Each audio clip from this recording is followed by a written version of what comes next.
Good evening, John. This is John Miller, who's the biggest contractor in New York of musicians. He's the only person who has been involved in 140 different musicals in the last 38 years. Tell us, John, how did you get involved in music per se? Well, I'm a bass player, always have been and still am. I went to the University of Michigan and got my degree in the string bass, and was playing with a lot of different, I was playing with at a jazz club, I think 7 nights a week while I was there. I was playing with some bluegrass people. I played with innumerable different folk singers that came to Ann Arbor to a club called the Canterbury House. And I played with all of the well-known folk singers of the 60s back then, from Richie Havens to Janis Ian to Tim Buckley to Doc Watson.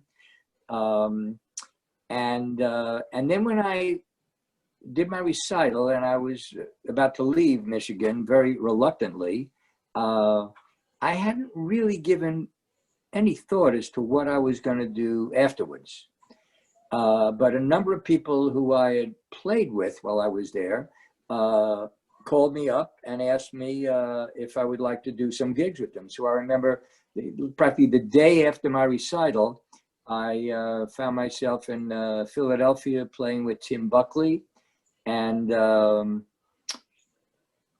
then back then in the late 60s, the recording business was, for studio musicians, was very, very busy. And it was so busy that the bass players who were working a lot oftentimes needed to get themselves either covered because of a session they had to leave to do another session, or cover them at the other session that they were going to show up a little bit late for. So I was, new, young kid, good bass player, not a jerk. So a lot of them were calling me to fill in for them. And that's how I started working in the studio world, and working a great deal as a freelance bass player. I wasn't too many there were a number of people I was their first call bass player, but I had more people, more producers and arrangers that I was their second call. And so with all the first call players being quite busy, there was a great deal of work for the second call guys, as I was. So that was basically my freelance bass playing scene in New York. I had a call. I had played, one of the people I played quite a bit with was the composer and jazz pianist Cy Coleman. I played on a number of his albums and done a number of gigs with Cy. And I was asked to be the bass player and the music director of a small show we had called I Love My Wife, that had 4 actors and 4 musicians. And we were on stage, quote, acting, quote, singing, quote, dancing. And that was really my first foray onto Broadway, and that was on stage. Before then, I had subbed occasionally on the original Promises, Promises. I had subbed in the original Grease, and I believe I had subbed on the off-Broadway Godspell, where Paul Schaefer was the music director.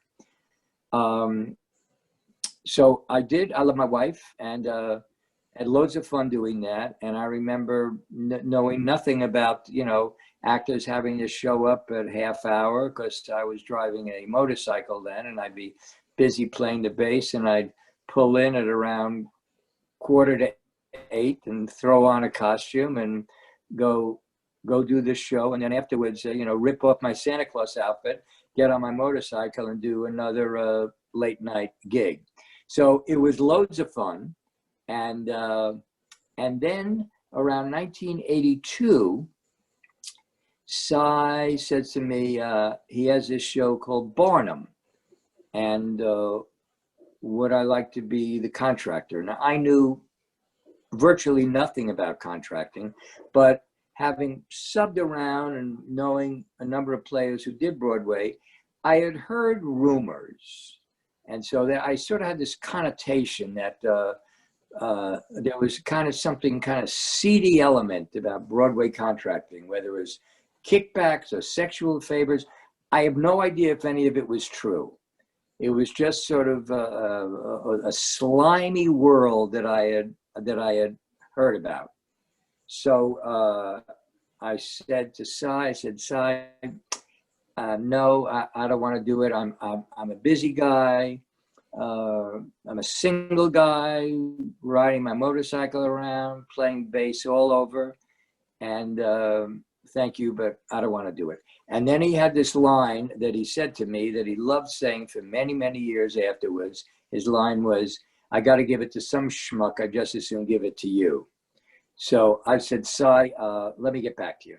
And I did what I still do this day when I don't know what to do. I called all my pals and I asked them, what would they do? And they all said the same thing. They said, try it. You know, it might be awful. You might like it. It might be okay just to do it once. And that was, as you said, about 140 Broadway shows ago. So it's been, you know, one of the best things about contracting, the best thing about contracting, frankly, is the feeling of being able to give very deserving work to deserving players. And consequently, on the flip side, one of the truly, for me, awfully painful part of it is not to be able to give work to all the other far many more deserving players out there. But it's been a terrific ride, and none of it has interfered with my life as a bass player. How many gigs do you think you might have played since the 60s? You know, freelance musicians, especially freelance rhythm sections, would get called so many times to play different things. I don't know. I mean, you know, you could average, you know, 7 gigs per week. None of them particularly high-paying ones, but a chance to just play with great players in town, behind singers, different kinds of gigs, just varied, you know, freelance players do varied gigs all the time. And all musicians I know throughout the world, we want one thing only, that's for the phone to ring. Can you give me an idea of what assembling an orchestra was like in the earlier days? Well, I don't think assembling the orchestra in the early days, I don't think there was much different than when the first Caveman band was, someone said, can you put together a group of guys to play different size rocks to play in this band? I don't think it's really any different back then than it is now. The idea is, hopefully, a contractor is told what the style of the music is, what the instrumentation is, what the doubles might be, who the conductor is.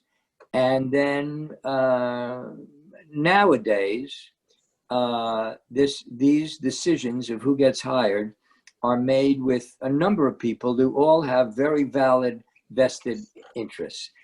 My recollection was years ago, it would be as simple as I get a phone call and someone would say, here's the instrumentation, here's the style, we'll see you in 3 weeks at the first rehearsal, and that was it. So I'd get a call from a composer and an orchestrator. They'd say, this is a show like City of Angels. We need some great jazz cats. Here's the instrumentation. And that's the end of that. Nowadays, there are many more people involved who have vested interests, and rightly so. Conductor has certain players who he really enjoys working with. An orchestrator knows a lot of players who play his particular style of music well. You have a choreographer who might want to weigh in on who the drummer is going to be. You have a dance arranger that might know of particular instruments, of particular players. So everyone has the same goal. The goal is who are the perfect players for that style of music, who can work well with that conductor and work well with each other. I don't think it's any different now than it was with the first Caveman band. Now, is there not a book that contains the name and instrument of everyone in Local 802? All there is in 802, which is valuable to have, is the musicians directory, which lists all their names and addresses and contact information. It lists it alphabetically, and then it also lists it, you know, you look under violin and you'll see 400 names of violinists that are members of Local 802. But now, So, in New York, there's sort of the tri-state area. Is there any problem that I need to live in New York to be in Local none 802? whatsoever. None whatsoever. And so, you know, the selecting of the players is where it gets, that's the challenge of the adventure. Who would be the perfect players for that show? They don't have to be in New York City. Then sometimes we've called people that lived far away and said, would you like to come to New York and do this Broadway show? And sometimes they say yes, and they show up at that first rehearsal, and how they got an apartment, what they did, most of us don't know the answer to that. But, you know, someone once said that these days, the Broadway scene has replaced the studio scene, since there's not much of a recording studio scene, and Broadway is an extremely sought after gig for freelance players. Now, some musicians have their own studios, so you're still a member of the union, but you go to somebody's home in some cases. Yeah, I mean, there's, you know, the good news now as far as actually recording goes, lots of people have very, very good home studios, and the laptops are really, you know, so sophisticated that you can really get some very good sounds. People have done their own albums, their own CDs, in their own in their own garage, in their own living room. And now people send files to one another. So, you know, some horn player can put put a whole horn section together for some artist who lives in China. And have you played on some of these home sessions? No, I haven't. I think probably the reason why I haven't is because I don't think I have the, I'm not set up home studio wise to do any of that work. So no, that's something that I haven't done. And frankly, I probably won't either get all that set up. I mean, my life is pretty full, just practicing the bass, and which I enjoy doing very, very much so. How long were you actually in I Love My Wife? Did you go through replacements? I did it from the first, from probably the first backers audition through the original cast. Then we had there was a bunch of different cast replacements. great actors. We had the Smothers Brothers in it. There was an old black cast that was terrific. So you're part of the all black Yeah, cast? yeah. The four musicians we remained in the show. So the other three were in it as long as you, the other? Correct. The piano player, we had a couple of different piano players, but yes, by and large, certainly the three out of the four were in there from the the first rehearsal of the show through the last performance. And have you played on other cast albums, just as a pickup musician? No, I've made it my business not to play in any of the not to be the regular bass player on any of the shows that I've contracted. I've occasionally gotten an emergency call that the bass player or the bass player's sub, there was some confusion and or there was some accident and he couldn't get there. And occasionally I've gone in and had to sight read the show, which was loads of fun. But with work being the way it is, I really feel sort of a soulful obligation to hire my fellow bass players for these Broadway shows and not put myself on the bass chair. What is the procedure when the orchestra is enhanced, particularly with strings? What is the procedure when it's enhanced? Right. Well, I think the bottom line is we are given permission to hire more musicians than the theater requires, and we're very fortunate when the producer will pay for those additional musicians. And oftentimes an orchestrator will say, I'd love to have 5 strings. And initially, maybe they thought they were only going to have 2 strings. And so there are times that a producer will say, okay, let's go for what's going to sound the most artistically perfect for this show. So they will hire additional strings, or it's usually strings. And then, of course, the sound people have to know that in terms of setting up the pit. And 3 or 4 more players who didn't think they were going to have a Broadway show or have a wonderful night when someone calls them and says, we now have room for 3 more violinists. Would you like to play this show? And how often would you say enhancement happens?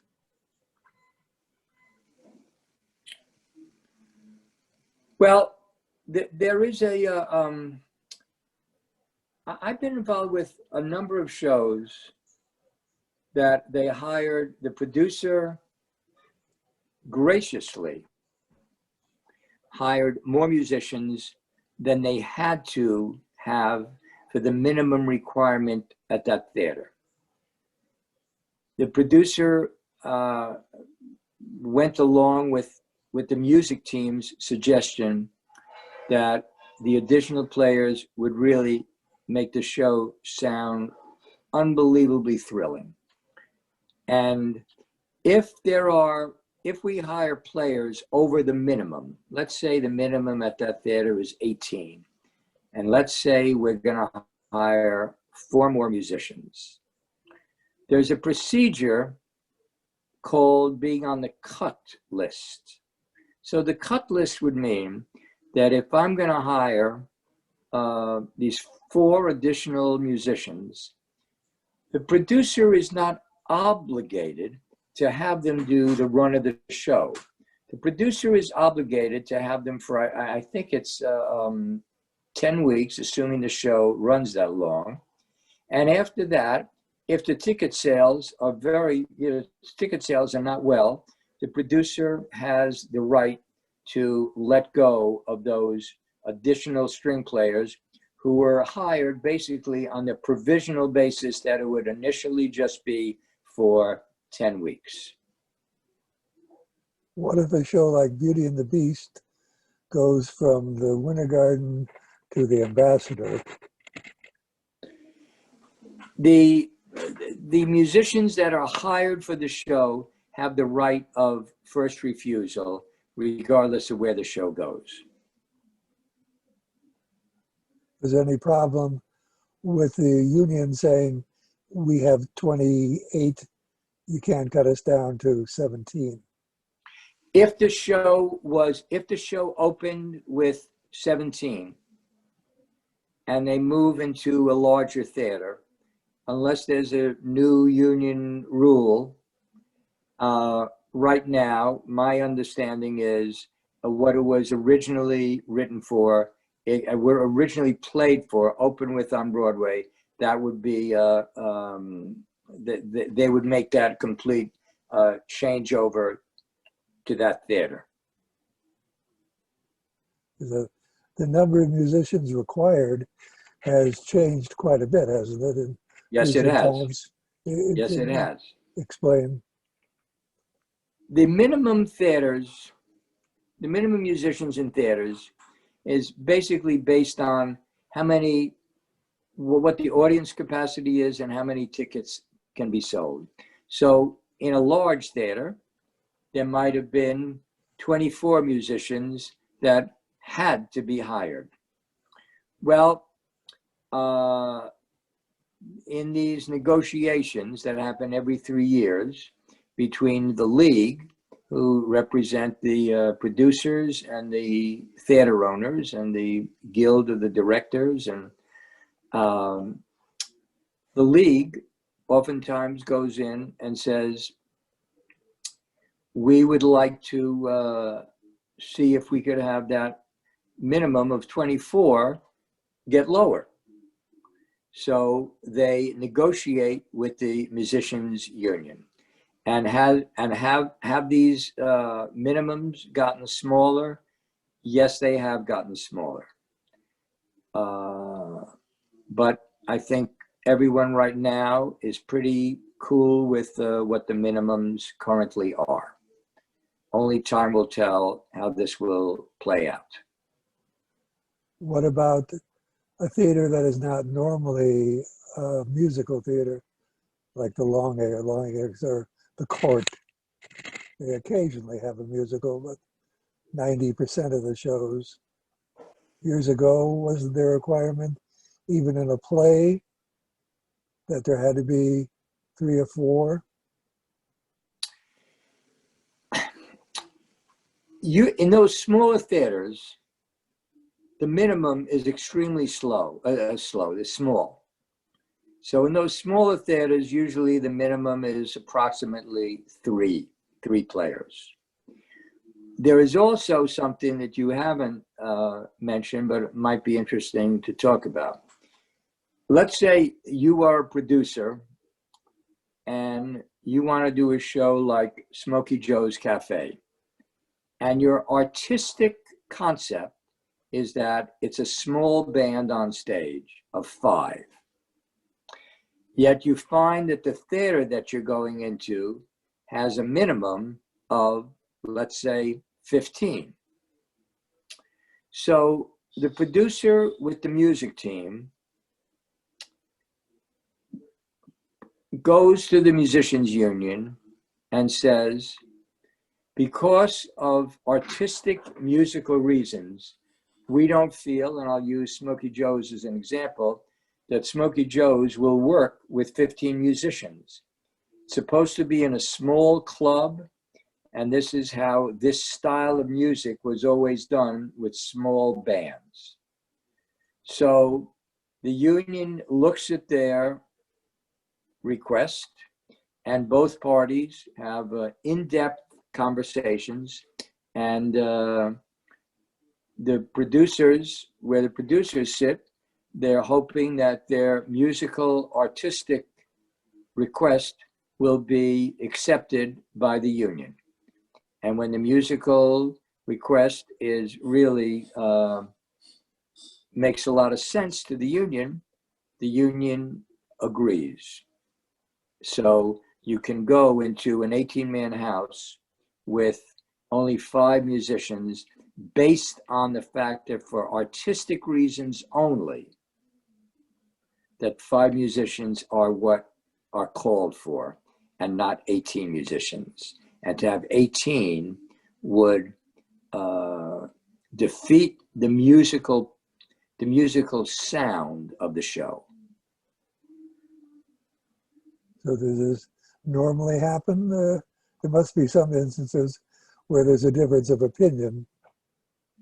That's the world of negotiation, yes.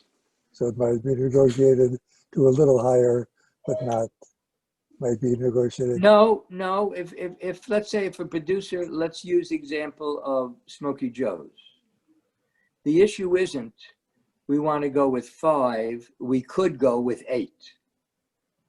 No, that's not an artistic decision. An artistic musical decision is, I conceived this show with just 5 players, not 6, not 7. From what I've seen, the only time that producers make this request is with careful thought and with strong musical reasoning that this is the perfect sound for this show. I've never seen, from my experience, producers just willy-nilly saying, we want to go with 5 and we're going to orchestrate it for 5. If there isn't a real musical, theatrical, artistic reason for a smaller instrumentation. What about synthesized players? Well, synthesizers are clearly part of the equation. When did this really start? I'd say probably maybe 30 years ago, when the advent of the, when synth started. The quality of the synth is greatly improved from. They sound unbelievable. They sound unbelievable. I still say strings. I have used some, and you don't want a synth string to be out by itself because it sounds. Most people would agree with that concept, yes. But synthesizers are definitely here to stay, and the sounds that they get are unbelievable, and the sophistication of synth programmers is at the highest level. The people that specialize in that, Correct. am I correct? Correct. And do they sometimes play the synth, or not usually? Not usually. Not usually. Occasionally, a synth programmer says, I'm also available to play.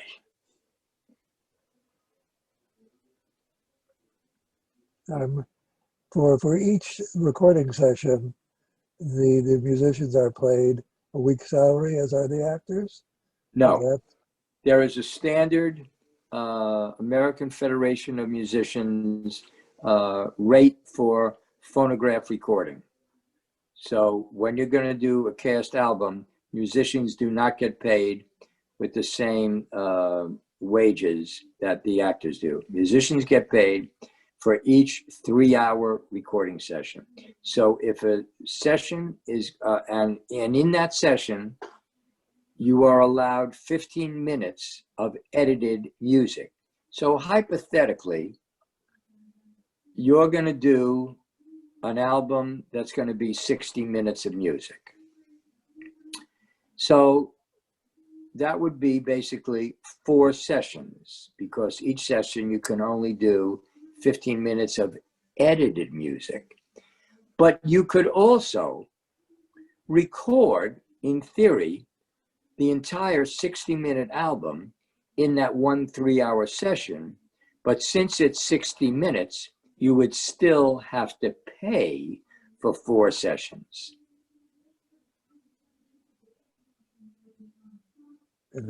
What's the quickest album? You're almost always at recording sessions, is that? I've been to all of them, yes. And what one went the quickest? What one is the, my God, we're done? So sometimes they lay down tracks, right? Correct. That For would the be easiest for the musicians, that we don't have to worry about a particular singer correct, making us do the song over and over. correct. For the more contemporary shows, a lot of times that are all on a click track and more kind of basically rhythm section, basic rhythm section, oftentimes we will lay down the entire musical bed without the singers there. It's not as personally, it's not as exciting. There's something exciting when you hear the singers So the with back the and band. forth, But there is a give and yeah, take, I think. correct. But in terms of if in answer to your question, what's the quickest way? That's the quickest way. But if it can't be done in, what's the longest a musician can be asked to stay at a session? How many hours? Well, we've done 4 3-hour sessions in one day. You know, we start at 9 to 12, then maybe 12:30 to 3:30, then 4 to 7, and 7:30 to 11:30. We've done some of those. But what about where we're recording the entire show? We've done it in those 4 sessions in one day, because they try, as you alluded to, try to use the actors just for one day. But what if I have 90 minutes worth of music? If you have 90 minutes worth of music, then you have to pay for 6 sessions. You can use those 6 sessions or just pay for the 6 sessions. You could get all the music done in 4. You could get the music done in 3. You could get the music done in 5. But the musicians have to be paid for the 6 sessions. But could I do, just making up unusual things, could I have one session a day for 4 days? Sure. But you're paying additional rental time in that recording studio. Right. I realize that. And you might have rental of synthesizers, rental of percussion instruments that you're paying for each day. But yeah, you could spread it out as long as you would like to spread it out. Sure. I saw on the list of your 140 shows that you were involved in Lestat. You talk about Yes. what happened there? I don't know. From sometimes, Bruce, from my position, I'm like the tackle on the football team. My job is simply to block out. My first option is to block out the guy in front of me, and my second option is to block out the second person, and a third option. So for whatever the financial reasons why shows close very, very quickly, I'm not privy to them. Hold on, let me see why my dog is drinking the water from the plant. So no, I've been involved with shows that have closed very, very quickly, And I'm not part of that equation as to why they've closed. And whether they've. The thing is collectors, of which I'm a producer and a retailer and also a collector, which is a different ballgame. Right. And Lestat was recorded. Correct. And that was the end of it. Correct. It never came. That's between the producers and Elton John and Bernie as to Correct. what happened there. And I guess it was deemed that it's not going to come out. It's not going to come out. And all the collectors say, we're going to sign a petition. It says, you must release it. We're going to sign a petition that we must bring some musical back. Right. The fact that 1,000 people want to see Sideshow again does not mean Sideshow is coming back. Correct. There's not other reasons to bring Sideshow back. Correct. How many shows are there that you're represented? That you're doing the Music Man, are you? No, I'm not doing the Music Man. No, no, I'm not involved with that one. The great Red Press is the contractor for that one. But you're Mrs. Doubtfire. Did Mrs. Doubtfire Mrs. Doubtfire, give a handful? We have a show coming in called MJ about Michael Jackson. There's a show called Sing Street we have coming down the pike. Yeah, those are the ones I can think of off the top of my head of new ones that are coming down the pike. There's unfortunately, at this point, it would appear that realistically nothing new is going to happen until next fall. Looks it. But conceivably, if there's a vaccine, that the older shows could come back.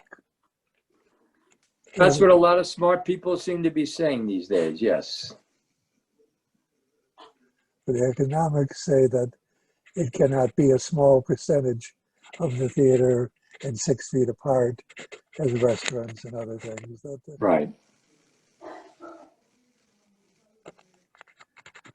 Well, do you have any other interesting stories about recording sessions that I'd like to hear one or two other good things or bad things with recording? What happens if a musician just doesn't show up? Something happens to him? Well, I'll tell you about the time that this musician did not show up. Okay. I booked a large group for a soap opera, music for a soap opera, I believe. And I was going to play bass on it, and it was supposed to be and I had that it was an 11 o'clock start, but I had written 11 in my book, but I told 30 musicians it was a 10 o'clock start. So you can imagine how mortified and embarrassed I am that I get to my own bloody session that I'm in charge of a good half an hour late. These things happen.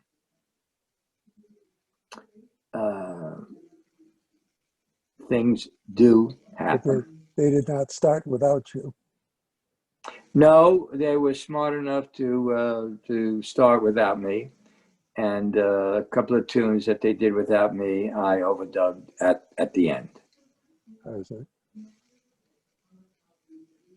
And what about something like Newsies? Were you involved in that out of town at Paper Mill? No, I was not involved with it out of town. I was part of the Broadway experience of it, but not out of town. So do some regional theaters have their own contractors? Yes, local and rightly so, because they really know the talent in their locale. We did use, I think, my recollection is we used many of the players that had done it at Paper Mill. We used them on the Broadway show. But normally, when a show goes on the road after Broadway, what is usual there on a nationwide tour? Usually, a show will travel with a conductor, an associate conductor who plays keyboard, a drummer. At the minimum, it's those three. And they pick up local players in every city that they go to. More and more shows, they will travel with, for instance, we're going out with the show Ain't Too Proud. So that show is basically rhythm section driven. So the idea is we want to travel with our rhythm section, and we will pick up the horns and strings in every city.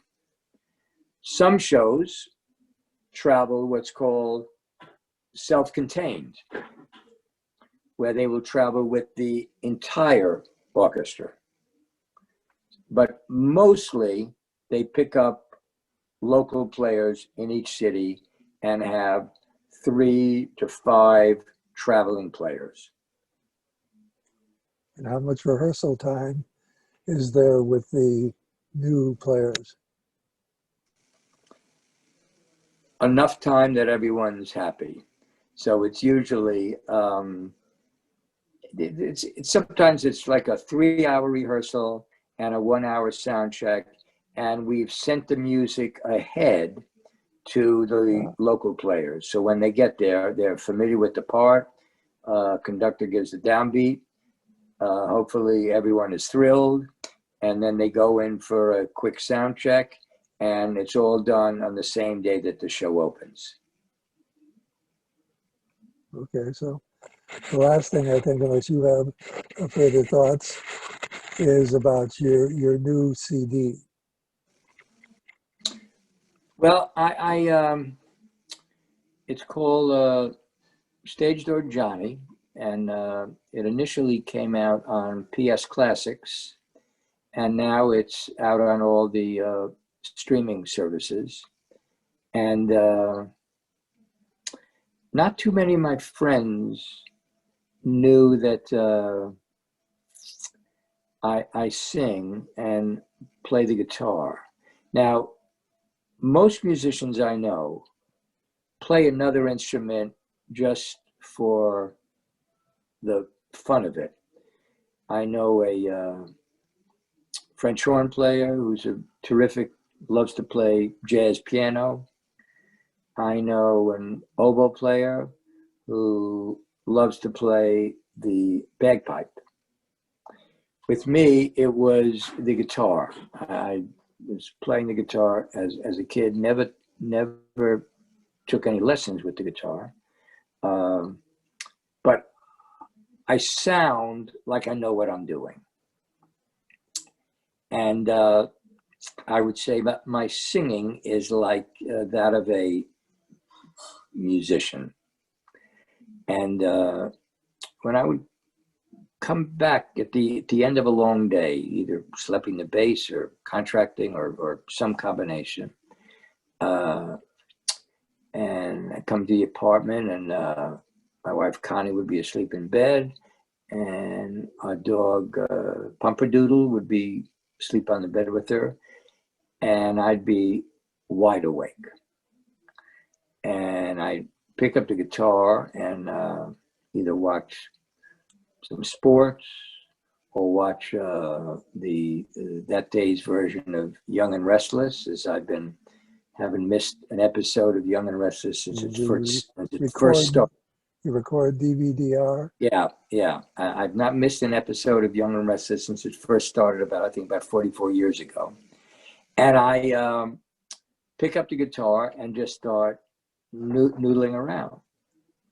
So I'll play 2 or 3 chords with no agenda, and maybe for, I don't know, half an hour, there's 2 of those, 2, 3, 4 chords. And all of a sudden, out of the bowels of someplace so primal, I would hear myself singing a song from some Broadway show that just fit those 4 chords. And that's basically how that album came to be. I had no agenda. It all came about from late night, just kind of rambling, picking up the guitar. So they're all well-known Broadway songs, done in the only way I know how to do them. And it's sort of a cross between, I was telling someone, it's sort of like a kind of a quaalude, funky, folky kind of, you can hear that I've always liked Kenny Rankin. I've always liked Gilberto. I've always liked James Taylor. So I think you can hear that in the guitar playing, and I sing like I said, I sing like a player, and that's how that album came about. I had one agenda only when I was doing the album, and that was for me to love every note of it. I had no idea of what I was going to do with it after I had mixed it to the way that I liked it. I didn't have any agenda about, selling it. I had no agenda, which is embarrassing to say, but true. And I played it for Maury Yeston. And Maury said, let me send this right away to people at Yes, classics. Yeah, Tommy Krasker. Tommy loved it. Next thing I knew, it was out on PS Classics. I was honored that they did it. I never did any gigs with it. And then we released it 10 years later, just last year, we re-released it. And the response to it is just really heartwarmingly terrific. And that's how that album came to be. So it is just you. There are no other people involved. Oh, not at all. No, I needed as much help as I could get. So I called all of my pals I knew exactly who I wanted to have play on which tunes. I knew which background singers I wanted. I mean, I knew every little 8th note cabasa sound that I wanted. And what was interesting for me is, as a freelance player, and all freelance players, we're used to accommodating the leader, the singer. We're used to saying, tell me what you would like me to do. How can I enhance your song? Because it's their project, their baby, and we're here to service them. Well, this was a different ball game for me, because I was the one that all my friends I knew were going to come to me and say, tell me what you, John Miller, want. So I didn't want to do this until I knew exactly what I wanted from each player and each instrument. And that's why it took me 20 years to finally pull the plug and to do this project, because I wasn't that sure what I wanted. But after playing around with these tunes and having a really very specific idea of what I wanted, having no idea if anyone else would like it or if it was any good, but I knew that I was crazy about all the musical ideas that I had, and I stuck to it. I didn't have, usually in those situations you have, and appropriately so, you have a producer looking at his watch so it doesn't go overtime. Sometimes you'll have some people saying, can you do this particular song? A publisher wants this song. Can you do this tune with this particular artist? I had the luxury of paying for this all on my own. So I didn't have anyone breathing over my shoulder. I had no idea how much the thing was going to cost. I said, I don't care. I just want to make sure that I love every note of it. And I have to say, mission achieved. Well, hopefully the people who don't have it will go to either the Broadway record site or to Amazon, or I have recently bought a few copies. So Oh, it's that's very nice. available at Footlight Records. So wherever people choose to shop, they can partake of as much John Miller as And they let me can. ask you, Bruce, not that I'm looking for any compliment at all, but from your vast musical experience in your ears, what was your take on the album? So I've not heard it, I must say. I thought of buying it on PS Classics. I did, Right, but I didn't. right. But now, I'm they're on their way to me. So Got it. tomorrow, Well, the next day. let me know what you think. Okay, I will. And thank you for telling us all about contracting and what's going on Broadway. Thank you You're again, welcome, Bruce. John Thanks so Miller. much for having me. Bye-bye. Okay, man. Bye.